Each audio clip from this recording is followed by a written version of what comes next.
To speak in tongues is a gift. It's not learnable. It's not teachable. But it's prayed for. Okay? What do I say? We don't learn it.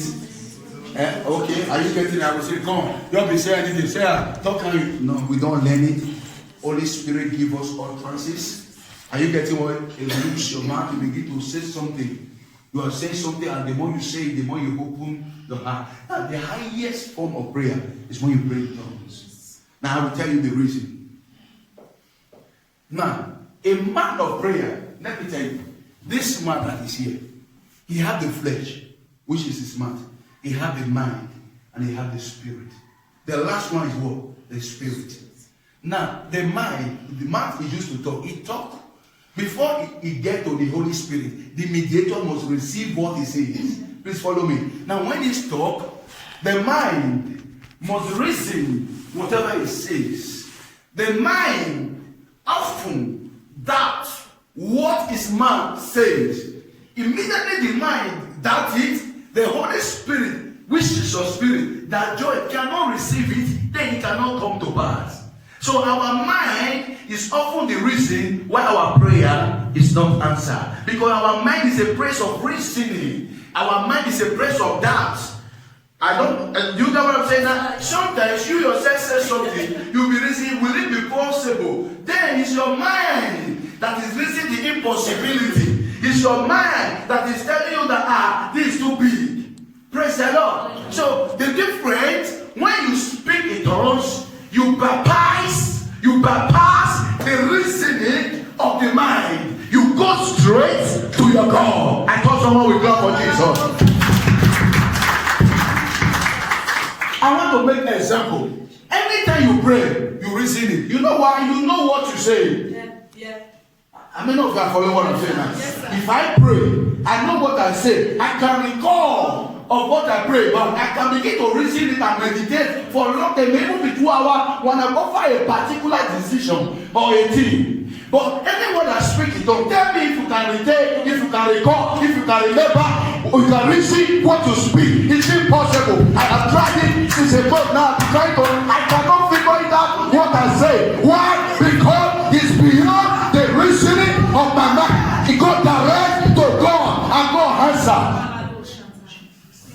You can doubt my words. You can doubt your words. You cannot doubt the tongues. That is why Apostle Paul said, I pray more than you in tongues. It's a gift you need to have. He empower you to pray. Guess what? If I'm praying alone, I pray more in tongues more than in my words.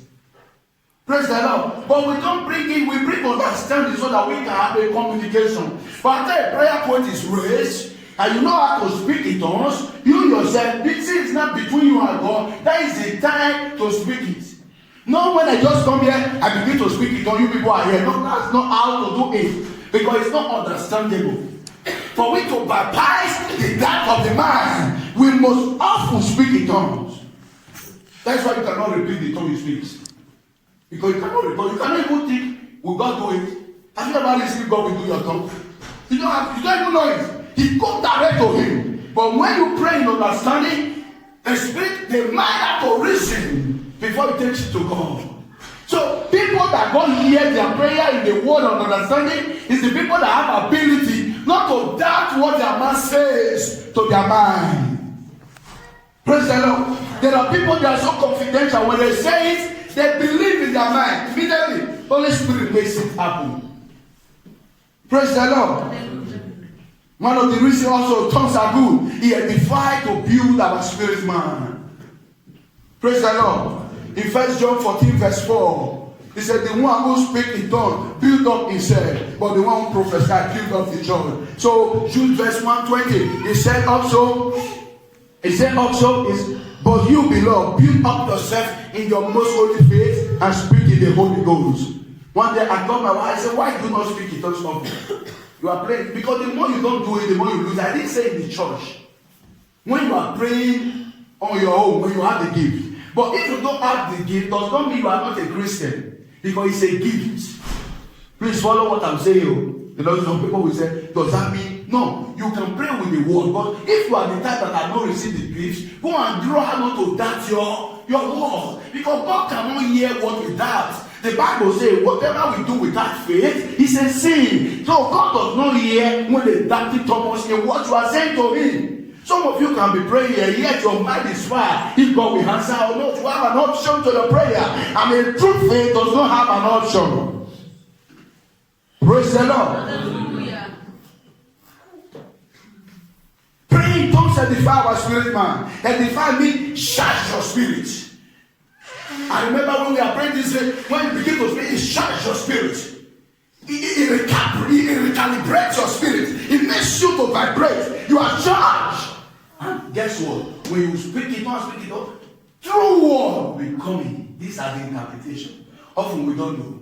Oftentimes the words after your tongues are interpretation. People don't know. Because you never think you will say that word. But after you speak and you begin to open your mouth, you say understanding, then it's confirming. And you cannot doubt.